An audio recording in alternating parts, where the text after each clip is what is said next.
Hello student, मैं Anupal. Student देखिएगा, हमारा ये डिफरेंशियल इक्वेशन का सीरीज चल रहा है और इस डिफरेंशियल इक्वेशन में हम डिस्कस कर रहे हैं linear equation of second order with variable coefficient. देखिएगा स्टूडेंट, इस चैप्टर में आज हम एक न्यू मेथड डिस्कस करेंगे, transformation of the equation by changing the independent variable. Independent variables को हम चेंज करके डिफरेंशियल इक्वेशन को सॉल्व करेंगे। तो चलिए पहले हम डिस्कस करते हैं। देखिए मेथड क्या है हमारा। देखिएगा स्टूडेंट, हमारा यह ट्रांसफॉर्मेशन ऑफ द इक्वेशन को हम ट्रांसफॉर्म कर रहे हैं किसके द्वारा? Changing the independent variable. Independent variable को हम चेंज कर रहे हैं। देखिएगा डिपेंडेंट वेरिएबल हमारा y है और इंडिपेंडेंट वेरिएबल क्या है? x है। डिफरेंशिएट आप यहाँ देखिएगा किसके रेस्पेक्ट में हो रहा है? x के। तो इस x इंडिपेंडेंट वेरिएबल को हम एक दूसरे वेरिएबल अनदर वेरिएबल्स में हम चेंज करेंगे और वो मेथड क्या है हमारा? वही हमारा transformation of the equation by changing the independent variable है। तो स्टूडेंट देखिएगा, ये हमारा लीनियर डिफरेंशियल इक्वेशन है सेकंड ऑर्डर का। आप देख रहे हैं पी क्यू आर, इन वैल्यूज को नोट करिएगा। और उसके बाद हमने लिखा है to change the independent variable. जो हमारा इंडिपेंडेंट वेरिएबल x है, इसको हम चेंज कर रहे हैं किसमें? एक न्यू वेरिएबल। वो न्यू वेरिएबल मैंने z मान लिया, वैसे आप कुछ भी मान सकते हैं। तो देखिएगा किस तरह से चेंज करा। देखिए यहाँ डिपेंडेंट क्या आ रहा है? x आ रहा है। तो आप देखिएगा ये डिफरेंशियल इक्वेशन भी सेम उसी तरह से आ रहा है। यहाँ x के प्लेस पर क्या आ गया? z, p के प्लेस पर हमने p1 कह दिया, q के प्लेस पर q1 कह दिया, r के प्लेस पर r1। ये भी सेकंड ऑर्डर का, ये भी सेकंड ऑर्डर का है। तो आप क्या करेंगे? जैसे p1 q1 r1 देख रहे हैं, p1 की वैल्यू किस मेथड से हम कैलकुलेट करेंगे? d2z upon dx square plus p dz upon dx का होल स्क्वायर। ये q1 equals to q upon dz upon dx का whole square equals to constant. बताऊंगा क्वेश्चन जब मैं आपको समझाऊंगा कांस्टेंट क्या लेना है हमें। इसी तरह से देखिएगा r1 equals to r dz upon dx का होल स्क्वायर। तो ये स्टूडेंट मैंने आपको वर्किंग रूल समझा दिया। आइए अब इस पर हम एक क्वेश्चन डिस्कस करते हैं। ठीक है स्टूडेंट, देखिएगा ये हमारा क्वेश्चन है। इस मेथड से आपको हम करा रहे हैं, इस डिफरेंशियल इक्वेशन को आपको सॉल्व करना है। तो आप लोग देखिएगा इसका सॉल्यूशन। देखिएगा ये हमारा डिफरेंशियल इक्वेशन है सेकंड ऑर्डर का। हम डिफरेंशियल इक्वेशन लिखते हैं तो उसमें d2y अपॉन dx का स्क्वायर का जो कोफिशिएंट होता है वो 1 होता है। तो इस x से आप इसको ना डिवाइड कर दीजिएगा, d2y अपॉन dx स्क्वायर। देखिए x से हम डिवाइड कर रहे हैं minus x, dy upon dx। x से आप डिवाइड कर रहे हैं माइनस का 4x स्क्वायर y। देखिएगा 8x से आप डिवाइड कर रहे हैं 8x स्क्वायर और साइन x स्क्वायर। ये आपने डिवाइड कर दिया। ठीक है, तो अब आप देखिएगा p की वैल्यू, यहाँ से p की वैल्यू नोट करेंगे तो क्या आएगा? -1 अपॉन x। और q देखिएगा कितना होगा? माइनस का 4x स्क्वायर। और r देखिएगा आप लोग कितना आएगा? 8x स्क्वायर और साइन x स्क्वायर। मेथड हमारा था इंडिपेंडेंट वेरिएबल को हम चेंज कर रहे हैं। तो इंडिपेंडेंट वेरिएबल हमारा क्या है? x है। तो लिखिएगा टू चेंज, ठीक है, to change the independent variable x into z by the relation. तो हमारा जो इंडिपेंडेंट वेरिएबल x है उसको हम चेंज कर रहे हैं एक रिलेशन के द्वारा। तो वो रिलेशन देखिएगा क्या है? इस तरह से d2y अपॉन dz स्क्वायर। और यहाँ लिखिएगा p1 dy upon dz q1 equals to r1। इस तरह से आप चेंज करेंगे। तो अब देखिएगा आप ये P1 Q1 आप इनकी वैल्यू को किस तरह से फाइंड आउट करेंगे। देखो P1, तो P1 की अगर आप वैल्यू कैलकुलेट करते हैं तो d2z upon dx square plus p dz upon dx और अपॉन में क्या आएगा? dz अपॉन dx का होल स्क्वायर। Q1, तो Q1 अगर आप कैलकुलेट करते हैं तो Q upon dz upon dx का whole square equals to constant. ठीक है, इसी तरह से देखिएगा आप यहाँ पर r1, तो r1 हम कैसे कैलकुलेट करेंगे? r d2z अपॉन dx का होल स्क्वायर। अब आप लोग ये देखिएगा, ये जो p1 है आपका, r1 है, ये सब z की वैल्यू के ऊपर डिपेंड है। तो इसलिए आप q1 की वैल्यू को फर्स्टली कैलकुलेट करेंगे। यहाँ से ही आप z कैलकुलेट कर पाएंगे। जो हमारा न्यू वेरिएबल आएगा z, जो x के ऊपर डिपेंड होगा, उसको हम किस रिलेशन से फाइंड आउट करेंगे? इस रिलेशन से। तो फर्स्टली स्टूडेंट देखिएगा पहले हम इसको डिस्कस करते हैं। नाउ Q1, ठीक है, देखिएगा Q1 Q, आप देखिएगा Q कितना है? माइनस का 4x स्क्वायर और अपॉन में dz अपॉन dx का होल स्क्वायर। देखिएगा किसके इक्वल है? कांस्टेंट टर्म के इक्वल है। तो आप इस Q में देखिएगा कांस्टेंट टर्म हमारा कितना आ रहा है? -4। तो इस कांस्टेंट के प्लेस पर हमने -4 पुट कर दिया।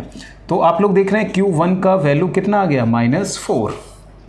ठीक है, इन द सेम वे अब आप इस रेशियो और इस रेशियो को लीजिएगा, -4x square upon dz upon dx का होल स्क्वायर इक्वल्स टू -4। आप देख रहे हैं माइनस से माइनस कैंसिल और इस 4 से 4 भी आपका कैंसिल हो जाएगा देखिएगा। तो आप लोग देख रहे हैं dz/dx का whole square equals to X square. तो अगर आप यहाँ से dz/dx फाइंड आउट करते हैं तो क्या निकल कर आएगा, x आएगा। आपको z भी कैलकुलेट करना है तो वेरिएबल सेपरेबल कर लीजिएगा आप, x इंटू डी एक्स, हाँ x इंटू डी एक्स। अब आप इसका इंटीग्रेशन कर दीजिएगा। तो स्टूडेंट देखिएगा, इसको अगर हम इंटीग्रेट करते हैं तो dz का z आ जाएगा, x का इंटीग्रेशन करेंगे तो क्या आएगा, x²/2। तो आपने देखिएगा ये z का वैल्यू कैलकुलेट कर लिया है, ठीक है। तो देखिएगा z हमने कैलकुलेट कर लिया, q1 हमने कैलकुलेट कर लिया। अब आप ये p1 और r1 कैलकुलेट करिएगा। तो अब आप लिखिए यहाँ पर नोट करते हैं p1। तो आप लोग देखिएगा p1 किस तरह से निकालेंगे, d2z/dx का होल स्क्वायर, ये dz/dx है, इसका डबल डेरिवेटिव कर दीजिए आप। तो d2z/dx स्क्वायर फाइंड आउट करेंगे तो 1 आएगा, 1 लिखा हमने। फिर आप देख रहे हैं p की वैल्यू कितना लिखा हुआ है, -1/x, ठीक है। फिर क्या लिखा हुआ है, dz/dx, dz/dx आपका कितना है, x है, ठीक है। और अपॉन में dz/dx का होल स्क्वायर, dz/dx का होल स्क्वायर कितना है आपका, x² है। अब आप इसकी कैलकुलेशन करिएगा, देखिए x कैंसिल, 1 - 1/x², कितना आ जाएगा, 0। तो आप लोग देख रहे हैं p1 का वैल्यू हमारे पास क्या निकल के आ रहा है, 0। इसी तरह से अब आप कैलकुलेट करिएगा r1। तो r1 कैलकुलेट करने के लिए देखिएगा आपके पास क्या फार्मूला है आपका, r/dz/dx का होल स्क्वायर। देखिए ये लिखा था हमने r/dz/dx का होल स्क्वायर। अब आप देखिएगा कैपिटल R आपके पास ये है 8x² और देखिएगा sin x² और dz/dx का होल स्क्वायर। तो देख रहे हैं dz/dx का होल स्क्वायर आपके पास कितना, x² से x² कैंसिल, ठीक है। ये वैल्यू रखिएगा आप लोग। तो r1 देख रहे हैं 8 साइन, सभी कुछ हमें z में चेंज करना है। तो अब आप देखो z का वैल्यू आप क्या फाइंड आउट कर चुके हैं, सॉरी x²। अगर आप यहाँ से x² की वैल्यू कैलकुलेट करते हैं तो देखो कितना आएगा, 2z। ये क्या लिखा हुआ है, साइन x², तो x² की वैल्यू कितना आ गया, ये साइन 2z। तो आप लोग देख रहे हैं ये p1 q1 हमने सभी कुछ फाइंड आउट कर लिया है। तो देखिएगा आप इन वैल्यूज को आप p1 q1 को कहाँ पुट करेंगे, इस r2 equation, sorry second equation में। तो लिखिएगा फ्रॉम इक्वेशन सेकंड आ जाइएगा, देखिएगा। तो ये क्या बचेगा, d2y/dz²। अब आप देख रहे हैं p1 कहाँ है, p1 की वैल्यू कितना आ रहा है, 0 आ रहा है, तो 0 रखा। उसके बाद देखिएगा q1 की वैल्यू कितना है, -4y, इस तरह से लिखिएगा। इक्वल्स टू क्या लिखा हुआ है, r1 की वैल्यू कितना, 8 sin 2z। तो स्टूडेंट देखिएगा इसको हम ऐसे लिख सकते हैं, d² - 4 आपका sin 2z। अब आप लोग देखिएगा ये हमारा इक्वेशन क्या बनना है, linear differential equation with variable coefficients. तो आप इसको किस तरह से कैलकुलेट करेंगे, द ऑक्सिलरी इक्वेशन। तो अब आप लोग निकालिएगा द ऑक्सिलरी इक्वेशन हम फाइंड आउट करेंगे, m² - 4 = 0। तो m² = 4। तो स्टूडेंट देखिएगा m = क्या आ गया, +-2। दोनों रूट्स हमारे रियल और डिस्टिंक्ट हैं। तो अगर आप CF फाइंड आउट करेंगे तो देखिएगा क्या आएगा, C1 e⁻ -2z और C2 e⁻2z, ठीक ना, z में आ गया क्योंकि देखिए इंडिपेंडेंट वेरिएबल क्या आ गया, z आ गया आपका। अब आप देखिएगा PI, अगर हम PI यहाँ से कैलकुलेट करते हैं तो कितना आएगा, 8। राइट हैंड साइड में देखो फंक्शन क्या है हमारा, sin 2z, और ये क्या आ जाएगा हमारा, d² - 4। तो याद करिएगा PI साइन कोस के लिए PI का रूल क्या होता है, d² के प्लेस पर हम क्या रखते हैं, -a²। तो a कितना हमारा 2, तो रखिएगा 0 नहीं बनना चाहिए, अगर 0 बनता है तो रूल फेल हो जाएगा। तो d² के प्लेस पर हम क्या रखेंगे, यहाँ पर -a², 2 का स्क्वायर क्या होता है, -4। तो -4 ये आ जाएगा। तो अब आप लोग देख रहे हैं PI 4 और 4 8, तो माइनस का आपका बचेगा sin 2z। तो ये आपने क्या कैलकुलेट कर लिया भाई, PI, ठीक है। तब लिखिएगा आप देन कंप्लीट सॉल्यूशन। तो देखिएगा हम कंप्लीट सॉल्यूशन फाइंड आउट करते हैं, चलिए इधर लिख देते हैं। तो कंप्लीट सॉल्यूशन किस तरह से फाइंड आउट करेंगे, y = CF + PI, ठीक है। तो देखिएगा अब आप लोग CF की वैल्यू क्या ये आ रहा है, देखिएगा रखिएगा C1 और e⁻ -2z, C2 e⁻2z, और PI आपने ये कैलकुलेट किया माइनस का sin 2z। लेकिन अब आप लोग देखो आंसर तो आपको किस में फाइंड आउट करना है, एक्स और वाई के टर्म्स में। ये हमने वैल्यू यहाँ कैलकुलेट कर रखा, देखिए आप लोग ये वैल्यू देख रहे हैं आप, ये वैल्यू देखिएगा आप लोग हमने कैलकुलेट कर रखा है। ये वैल्यू कितना है हमारा 2z, तो इस वैल्यू को रखिएगा आप यहाँ पर। 2z की वैल्यू कितना है एक्स स्क्वायर, तो C1 2z की वैल्यू हमारे पास कितना है x square minus x square.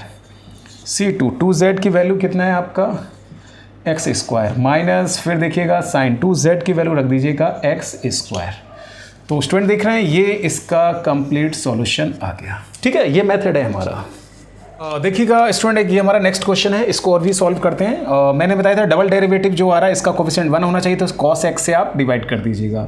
तो ये डिफरेंशियल इक्वेशन कुछ हमारा इस प्रकार का आएगा।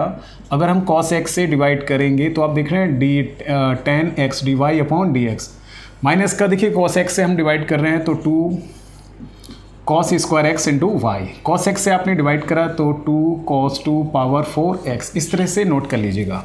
फिर अपना वही p और q की वैल्यू नोट करिएगा। p हमारा के यहाँ पर कितना है 10x और q देखिएगा कितना है माइनस का 2 cos square x, p q r और r कितना जाएगा 2 cos की पावर 4x।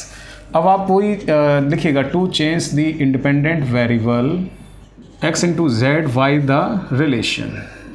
अब हम यहाँ जो हमारा इंडिपेंडेंट वेरिएबल है ना x, उसको चेंज कर रहे हैं किस में, इसमें z में, किस रिलेशन के द्वारा देखिएगा इसके द्वारा से D two Y upon D Z square. ये डिफरेंशियल इक्वेशन चेंज हो रही है हमारी, और यहाँ लिख दीजिएगा p1 D Y upon D Z plus q1 Y equals to r1, इस तरह से आप लिखिएगा। ठीक है, तो अब आप लोग देखिएगा वेयर P1, अब याद रखिएगा P1 की हम वैल्यू कैलकुलेट करेंगे तो उसके लिए फॉर्मूला है D two Z upon D x square plus P D Z upon D X, और अपॉन में देखिएगा क्या है D Z upon D x का होल स्क्वायर। ये तो P1 आ गया। P1 के बाद आप Q1 निकालिएगा तो Q1 की value Q upon D Z upon D x का होल स्क्वायर, और इसको आप क्या लेट करेंगे यहाँ कांस्टेंट।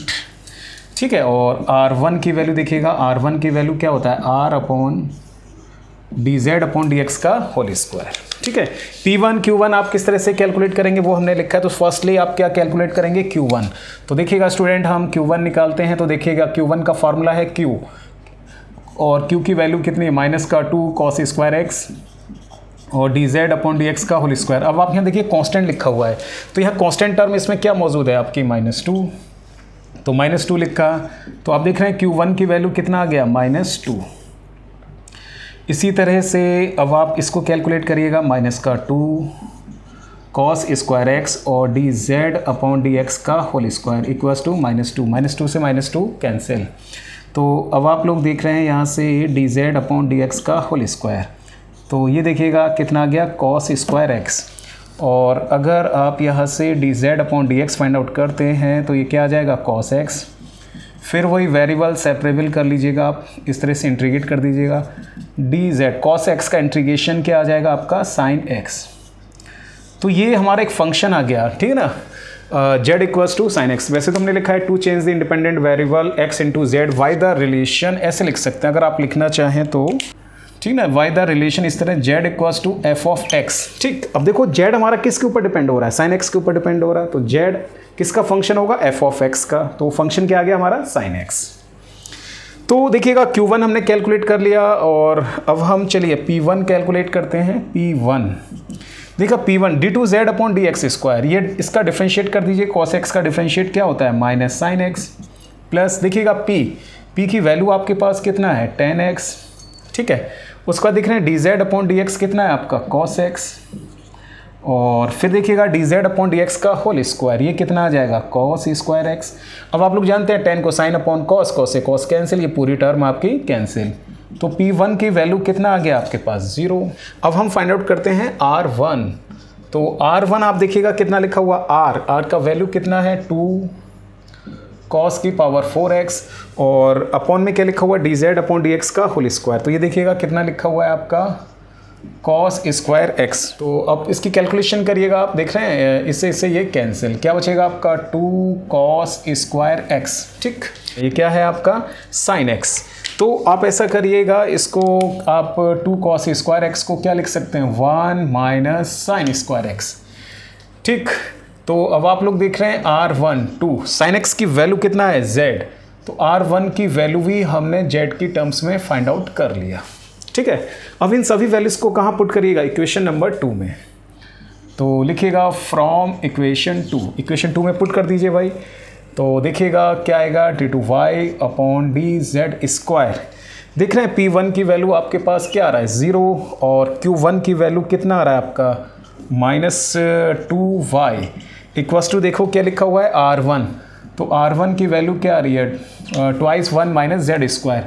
आप इसको लिख सकते हैं d² - 2y 2 1 माइनस z²। इसको आप कह दीजिएगा थर्ड इक्वेशन। अब स्टूडेंट देखिएगा इसको यहाँ से क्या फाइंड आउट करेंगे, द ऑक्सिलरी इक्वेशन। तो इसका ऑक्सिलरी इक्वेशन निकालिएगा m² - 2 equals to 0, m² equals to 2। तो आप देखिएगा m इक्वल्स टू +-√2। रूट्स हमारे रियल और डिस्टिंक्ट आ गए हैं, तो CF तो दिख रहे हैं CF क्या आ जाएगा C1 e⁻ -2z और C2 e⁻√2z। तो आप लोग देख रहे हैं ये आपने यहाँ पर CF फाइंड आउट कर लिया है। ठीक है, अब हम फाइंड आउट करते हैं PI। ठीक, PI देखिएगा आप राइट हैंड साइड में फंक्शन क्या हमारा 2 1 माइनस z² और f ऑफ d कितना आएगा d² - 2। अब देखिएगा PI का यहाँ रूल क्या लगेगा आपका, वही अलजेब्रिक पॉलिनोमियल वाला जिसमें हम बाइनोमियल थ्योरम को बनाते हैं। अगर आप लोगों को ये रूल समझ में नहीं आते हैं तो ये CF PI का जो पूरा चैप्टर है उसके मैंने वीडियोस अपलोड कर रखे हैं, आप उसको लोग देख लीजिएगा, आपका सारा कॉन्सेप्ट क्लियर हो जाएगा। तो यहाँ देखिएगा हम इसमें ना वो लगाते हैं क्या कहते हैं बाइनोमियल थ्योरम का कॉन्सेप्ट यूज़ करेंगे। लोएस्ट डिग्री टर्म कितना है 2 - 2 कॉमन ले लिया 1 माइनस d²/2। अब देखिएगा 2 से 2 कैंसिल, माइनस ये बचेगा आपका और क्या लिख सकते हैं 1 माइनस d²/2 पावर -1। फिर आप देखिएगा 1 माइनस z²। ठीक है, इसको सॉल्व करते हैं। अब देखिएगा बाइनोमियल थ्योरम लगाया 1 प्लस d²/2। आगे की टर्म्स को हमने नेगलेक्ट कर दिया क्योंकि पॉलिनोमियल का डिग्री कितना आ रहा 2, तो 2 तक लिखना सही है। और आगे लिखिएगा माइनस, इसकी मल्टीप्लाई करते हैं हम 1 माइनस z² d²/2 और क्या बचेगा 1 माइनस z²। तो स्टूडेंट देखिएगा ये आप ना PI कैलकुलेट कर रहे हैं, इसका सॉल्व करते हैं। तो आप लोग देखिएगा 1 माइनस क्या है z², इसका 2 टाइम्स डिफ्रेंशिएट करना है। तो देखिएगा आप 1 माइनस z² का 1 टाइम्स डिफ्रेंशिएट करेंगे तो कितना आएगा -2z, अगेन करेंगे तो कितना आएगा -2। तो 1/2 तो आपका चल रहा है और नेक्स्ट टाइम 2 टाइम्स डिफ्रेंशिएट करेंगे तो -2 आएगा आपका। तो अब आप लोग देख रहे हैं PI 1 माइनस z², 2 से 2 कैंसिल -1, 1 से 1 आपका कैंसिल। तो अब आप लोग देख रहे हैं ये हमारे पास PI कैलकुलेट होकर आ रहा है, कितना आ रहा है z²। Then complete solution. अब इसका हम यहाँ कंप्लीट सॉल्यूशन लिखते हैं। तो कंप्लीट सॉल्यूशन स्टूडेंट किस तरह से करेंगे हम y = CF + PI। तो देखिएगा CF तो आपने भाई ये कैलकुलेट कर लिया है C1 e⁻²√z और C2 क्या है e⁻²√z। अब आप लोग देखिएगा PI, हाँ PI हमारा क्या आ रहा है प्लस का z²। ठीक है, तो लेकिन आप देखिए z और x में क्या रिलेशन आ रहा है ये निकाल रखा है हमने। z हमारा किसके इक्वल है sin x, तो z के प्लेस पर पुट कर दीजिएगा y = C1 e⁻√2, z के प्लेस पर sin x C2√2 sin x। फिर देख रहे हैं आप z का स्क्वायर, तो z का वैल्यू कितना है sin x, तो ये क्या आ जाएगा आपका sin²x, ये वैल्यू आ जाएगा आपका। ठीक, तो स्टूडेंट देखिएगा ये आपका कंप्लीट सॉल्यूशन आ चुका है इसका। देखिएगा स्टूडेंट नेक्स्ट मेथड हमारा ये आता है, सॉरी देखिएगा स्टूडेंट नेक्स्ट क्वेश्चन हमारा ये है, इसको सॉल्व करते हैं। तो देखिएगा डबल डेरिवेटिव है, इसका कोफिशिएंट आपको यूनिटी बनाना, तो इस टर्म से आप इसको डिवाइड कर दीजिएगा। तो इस टर्म को डिफरेंशियल इक्वेशन को आप इस तरह से लिख सकते हैं, 1 + x से हम डिवाइड कर रहे हैं तो 1/1 + x और आप देख रहे हैं dy/dx, फिर 1/1 प्लस का होल स्क्वायर प्लस y और 4 देखिएगा 1 + x का होल स्क्वायर और जी क्या आएगा cos में log 1 + x, ये वैल्यू आ गया है। तो आप लोग p और q की वैल्यू नोट करिएगा, लिखिएगा p कितना है हमारा 1/1 + x। अब आप देखिएगा q कितना है आपका 1 प्लस एक्स स्क्वायर, और r देखिएगा कितना है 4 अपॉन 1 प्लस एक्स का होल स्क्वायर, और देखिएगा कॉस लॉग 1 प्लस एक्स। अब इंडिपेंडेंट वेरिएबल को हम x, इंडिपेंडेंट वेरिएबल हमारा जो x है इसको हम z में चेंज करेंगे एक रिलेशन के द्वारा। तो देखिएगा, लिखिएगा to change the independent variable x into Z by the relation. एक ना एक रिलेशन आगे देखिए, आगे जाकर निकलेगा, वो रिलेशन तो मैं आपको आगे बता रहा हूँ। और देखा दैट इज़, वो इक्वेशन लिख लीजिएगा जिसमें आप वो चेंज होकर आएगा। तो देखिएगा ये इक्वेशन हमारा कुछ इस तरह से आएगा, d two Y upon D Z square P1 dy upon D z Q1y equals to R1, इस तरह से आप लिख दीजिएगा। तो आप लोग देखिएगा यहाँ पर वेयर आर P1 की वैल्यू अगर हम कैलकुलेट करेंगे D two Z upon D x का whole square plus P D Z upon D X, और जी अपॉन में क्या आएगा D Z upon D x का होल स्क्वायर। P1 के बाद देखिएगा Q1, तो Q1 की वैल्यू क्या आएगा Q upon D Z upon D x का होल स्क्वायर इक्वल्स टू, आप क्या लिख सकते हैं यहाँ कांस्टेंट P1 Q1। इसी तरह से R1 आप किस तरह से कैलकुलेट करेंगे R D Z upon D x का होल स्क्वायर। तो फर्स्टली स्टूडेंट आप देखिए ना, ये लीजिएगा Q1, ठीक है ना, हम Q1 लेते हैं, देखिएगा नाउ Q1, देखिएगा Q1 हमारा देखिएगा किसके इक्वल है Q की वैल्यू 1 अपॉन 1 प्लस एक्स का स्क्वायर, अपॉन में यहाँ लिखिएगा D Z upon D x का होल स्क्वायर। देखिएगा यहाँ लिखा है कांस्टेंट हमें चूज़ करना है, तो यहाँ देखिएगा कांस्टेंट टर्म हमारा क्या 1 ले लीजिएगा। तो अब आप लोग देख रहे हैं Q1 की वैल्यू, तो हमने Q1 का वैल्यू कितना आ गया 1 आ गया। अब इस रेशो और इस रेशो को लीजिएगा अगेन, तो आप लोग देख रहे हैं D Z upon D x का होल स्क्वायर, इस रेशो को लेते हैं तो 1 अपॉन 1 प्लस एक्स का होल स्क्वायर, इस तरह से आप लिख दीजिएगा। फिर इसका आप स्क्वायर रूट निकाल लीजिएगा, तो D Z upon D x, इसका स्क्वायर रूट फाइंड आउट करेंगे तो 1 अपॉन 1 प्लस एक्स, इसका डबल डिफ्रेंशिएट भी कर लीजिएगा क्योंकि आगे आपको इसकी आवश्यकता पड़ेगी, कहाँ यहाँ, ठीक है। तो इसका हम डिफ्रेंशिएट कर लेंगे तो क्या बचेगा, ये वैल्यू आ जाएगा। यहाँ से जेड की वैल्यू निकालना है, वेरिएबल सेपरेबल कर लीजिएगा। तो आप देख रहे हैं 1 प्लस एक्स और ये डी एक्स, आप इसको इंटीग्रेट कर दीजिए, डी जेड का इंटीग्रेशन जेड आ गया, और इसको हम क्या लिख सकते हैं लॉग 1 प्लस एक्स। तो जेड और देखो लिखा ना, ये रिलेशन क्या फंक्शन होगा वो हमने यहाँ कैलकुलेट कर लिया भाई। देखिएगा P1 d two Z upon D x का होल स्क्वायर, ये आ रहा है माइनस 1 अपॉन 1 प्लस एक्स का होल स्क्वायर। फिर आप देखिएगा P की वैल्यू आपके पास कितना है 1 अपॉन 1 प्लस एक्स, फिर क्या लिखा हुआ है D Z upon D x, हाँ ये वैल्यू है 1 अपॉन 1 प्लस एक्स। तो आप लोग देख रहे हैं अपॉन में क्या लिखा हुआ है D Z upon D x का होल स्क्वायर, तो ये वैल्यू आपके पास ये है होल स्क्वायर जो लिखा हुआ है 1 प्लस एक्स का होल स्क्वायर। तो आप देख रहे हैं ये दोनों टर्म आपके कैंसिल। बाद आप यहाँ से देखिएगा P1 का वैल्यू क्या निकल कर आया 0, ठीक है। P1 Q1, अब आपका क्या बचा है यहाँ पर R1। तो देखिएगा R1 कैलकुलेट करते हैं हम। R1 आप लोग देखिएगा क्या है R की वैल्यू देखिएगा कितना लिखा हुआ है, ये वैल्यू लिखो 4 अपॉन में 1 प्लस एक्स का होल स्क्वायर, और जी कॉस में लॉग 1 प्लस एक्स क्या है D Z upon D x का होल स्क्वायर, ये फाइंड आउट कर रखा है आपने 1 अपॉन 1 प्लस एक्स का होल स्क्वायर, ये टर्म कैंसिल। अब आप लोग देखिएगा यहाँ ये वैल्यू कैलकुलेट कर रखा है आपने, देख रहे हैं ये वैल्यू log 1 प्लस एक्स किसके इक्वल है जेड के, तो यहाँ रख दीजिएगा आप लोग। तो आप लोग देख रहे हैं ये 4 कॉस log 1 प्लस एक्स की वैल्यू कितना है जेड। तो स्टूडेंट देखिएगा ये हमने R1 यहाँ से कैलकुलेट कर लिया। इन सभी वैल्यूज को पुट कर दीजिए इक्वेशन नंबर 2 में, ठीक है। पुटिंग इन इक्वेशन 2 में पुट करिएगा। देखिएगा इस सेकंड में पुट कर रहे हैं हम, तो ये वैल्यू क्या है आपका d two Y upon D Z square. अब देखिएगा P1 कहाँ गया, P1 की वैल्यू 0। उसके बाद आता है Q1 की वैल्यू कितनी है आपकी 1, ठीक है। उसके बाद देखिएगा क्या आता है R1 आपके पास कितना है 4 कॉस जेड। तो स्टूडेंट देखिएगा ये हमारा linear differential equation with variable coefficients बन चुका है। इसे आप सेकंड इक्वेशन कह दीजिएगा। तो अब इसको फाइंड आउट करिएगा, द ऑक्सिलरी इक्वेशन। ठीक है, ऑक्सिलरी इक्वेशन आप फाइंड आउट करेंगे m² + 1 = 0, तो m² = -1, तो m = क्या आ जाएगा ±i।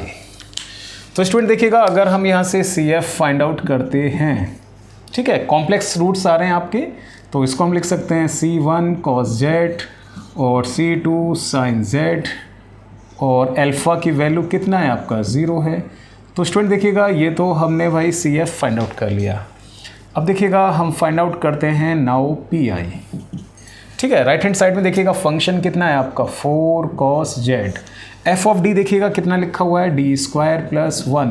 याद करिएगा cos और sin के लिए PI का रूल क्या था, d² के प्लेस पर हम क्या पुट करते हैं -a²।